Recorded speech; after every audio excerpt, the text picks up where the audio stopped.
he started off the hearing earlier today, and he's making the point that there's a lot of questions that need to be answered. And I'm telling you, there are. I mean, there's a lot of money that was transferred. And obviously, it's inappropriate for someone in 2017 who knows that he's going to probably be running for president, has those desires to be running for president, to be sitting down with the CCP, et cetera. But it's probably not illegal. I'm just going to say that, all right? That's probably not illegal. What is illegal is when you lie about it. I mean, we started off the show talking about Fani Willis, who probably lied on the stand about her relationship, et cetera. So that's a problem, right? When you lie about things, it's a problem. And so did Joe Biden lie about whether or not he was conspiring with his brother Jim, with his son Hunter, with Tony Bobulinski, and CEFC, the now defunct Chinese energy company with close ties to the Communist Party of China? That I'd like to know an answer to. I do think that it's highly, highly, obviously inappropriate for Joe Biden, who was in charge of Ukraine policy when he was vice president, to be bossing around Ukraine saying, we're not going to give you the money. We're not going to give it to you unless you fire the prosecutor that just happens to be investigating the company that my son is making a whopping $83,000 a month on the board of as a board member for this now defunct natural gas company. Also defunct. Interesting stuff, ladies and gentlemen. Here's James Comer. Today, the House Committee on Oversight will hear from witnesses who have previously provided information during our deposition and interview phase regarding the Biden family's business practices in China, Ukraine, Russia, and other places around the world. They're busy. At the start of this Congress, the Oversight Committee has investigated what product or service the Biden family and their associates were selling that would justify over $24 million in payments. Wow. We've reviewed emails, bank records, text messages, suspicious activity reports at Treasury, and other evidence normally compiled during an expansive investigation such as this.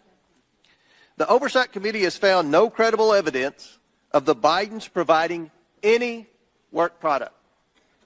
The committee has identified no legitimate value or document or even one single hour of work the Bidens have provided their business partners. Nothing. What is apparent after over a year of investigation is that the Bidens do not work in any traditional sense of the word. They do not work as consultants or lawyers or advisors. The Bidens don't sell a product or service or a set of skills. The Bidens sell Joe Biden. That is their business. For now, months, didn't we hear we've heard exactly Democrats that? desperately proclaiming that witnesses have told this committee that Joe Biden had no involvement. Devin Archer was the associate of Hunter Biden as well, who sat down for an interview with Tucker Carlson, also testified before Congress, and said, yeah, like what were we selling? We were selling the Biden name, which means you're selling the influence, okay, of Joe Biden. They're lobbyists. They need access to people. But what's frightening is that they were selling the influence allegedly right when he was vice president of the United States of America. And that, frankly, is just too much. And yet you get these jokers like Dan Goldman out there who are trying desperately. I mean, he must really be trying to win some friends and influence people in the Democrat Party, because Representative Goldman from New York, he was out there saying, oh, there's nothing wrong. He was just calling his dad, when he was hanging out with the Romanians at that dinner, and his dad called, and that was normal. That was totally normal. And he puts his dad on the phone. Hey, dad, say hi to everybody. And then he gets a Porsche the next day. I mean, this was Dan Goldman. He's been defending him over and over and over again. And Tony Bobulinski totally calls him out. Listen to this. Evidence. You provided the committee with a screenshot of a text message that is between James Gilliard and you, dated May 11th, 2017. You see this? I don't know if you can see it. If you can't see, it's just you and James Gilliard, though, right? You remember this text message, I'm sure. Generally, yes. All right. And in it, Gilliard writes, "Man, you are right. Let's get the company set up, then tell H and family the high stakes and get Joe involved." And 2 days later, Mr. Gilliard sent an email to you, CCing Rob Walker and Hunter Biden, in which he suggested a division of the company and included a proposal of, quote, 10% held by H for the big guy, question mark. You remember that, right? The infamous email with the big guy? Yes, Yeah. I do. Did anyone ever respond to that email? Yes, they did, numerous times. Sorry. Hunter Biden himself did. Excuse me. You're right. Well, no, I think that's important because Sir, Hunter did Biden anyone has ever claimed that he didn't Can you answer my respond to it, questions? and he responded to Okay. it, I believe, You're just 3 going to times. filibuster. I reclaim my time that's running out. He's But not I will say, filibustering. no one responded to the big guy reference for 10. Thank you So for making my what- point. They didn't have to respond Right. because And they then, all knew the big sir, guy was Joe I Biden. reclaim my time. Mr. Chairman, please control the witness. I would Because like he just to wants to say, talk. I would like to get a little extra time, Mr. Chairman, because I want to read what Mr. Gilliard said to the Wall Street Journal. Quote, "I would like to clear up any speculation that former Vice President was involved with the 2017 discussions about our potential business structure.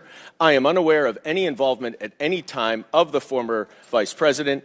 The activity in question never delivered and project revenue. 9 days later, the agreement without Joe Biden was signed. You and James Gilliard wanted Joe Biden involved, and that is why Hunter Biden dumped you and did the business That's a on his blatant own. lie, And Mr. I yield Goldman. You back. know better. Chairman's time's expired. Wow, that is a blatant lie, Mr. Goldman. That was Tony Bobulinski to Representative Goldman. Wow. You know what's amazing? Like, he wouldn't let him talk. Did you hear that? He was the one filibustering the witness there. That's what you call a lot of grandstanding. Anyway, the question is, as I started the show, who's the big guy? Who's the big guy? We know who the big guy is, right? Who do you think is the big guy? Let me know in the chat.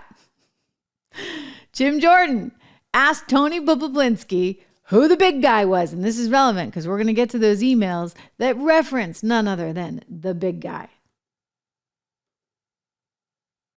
Mr. Bobulinski, who's the big guy? Joe Biden.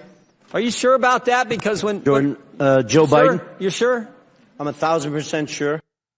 1,000% sure. Now that's relevant, guys, because let me share with you this article from the New York Post. Remember the New York Post, which got the Hunter Biden laptop, which had all of these emails and all of those pictures and all of those things that originally led us down this path, which, by the way, the deep state tried to tell us, no, none of it's real. It's all fake. Don't buy any of it. It's just Russian disinformation brought to you courtesy of Rudy Giuliani, who actually just happened to get the laptop and brought it to the New York Post. I mean, the New York Post even got its Twitter account taken down. Good thing we got billionaires like Elon Musk coming to the rescue. Anyway, I read to you. Hunter Biden pursued lucrative deals involving China's largest private energy company, including one that he said would be interesting for me and my family, according to emails obtained by the New York Post.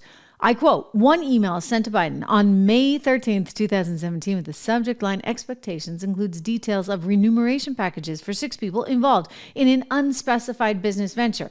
So remember, this is the question. How much is he going to make? How much could he make? Again, he's like not in office then.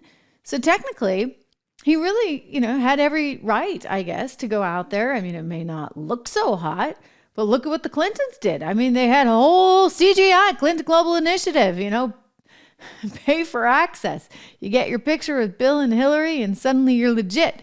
Anyway, Biden was identified as chair, vice chair, depending on agreement with CEFC, an apparent reference to the former Shanghai-based conglomerate CEFC China Energy Company. His pay was pegged at $850, and the email also noted that Hunter had some office expectations he will elaborate upon. In addition, the email outlined a provisional agreement, under which 80% of the, quote, equity or shares in the new company would be split equally among 4 people whose initials correspond to the sender and 3 recipients, with H apparently referring to Biden. And then here's the kicker. Okay, you ready? You remember this? So the question is just exactly who was H, right? Who was H? It's apparently, according to this, the big guy, right? That's who they were talking about. The big guy.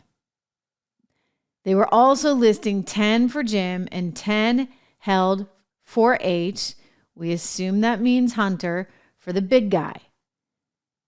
But you see, they really haven't expanded upon exactly who the big guy. So 10 was being held for Jim. One could assume that would be Jim Biden, the brother.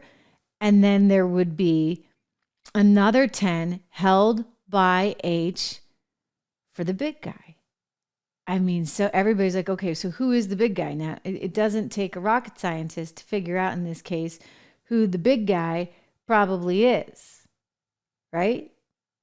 I mean, neither Jim nor the big guy was identified further. According to the New York Post, the email's author, James Gilliard of the international consulting firm J2CR, also noted, I am happy to raise any detail with Zhang if there are any shortfalls. Zhang is apparently Zhang John, who's the former executive director at CEFC.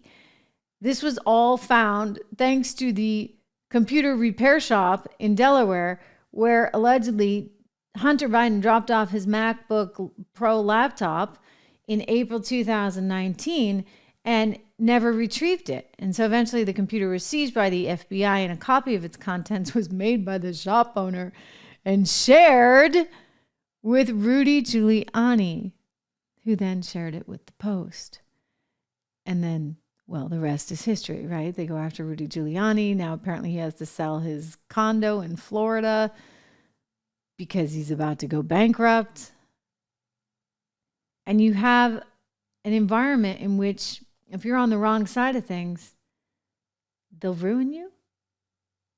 That's what they're trying to do to Donald Trump right now.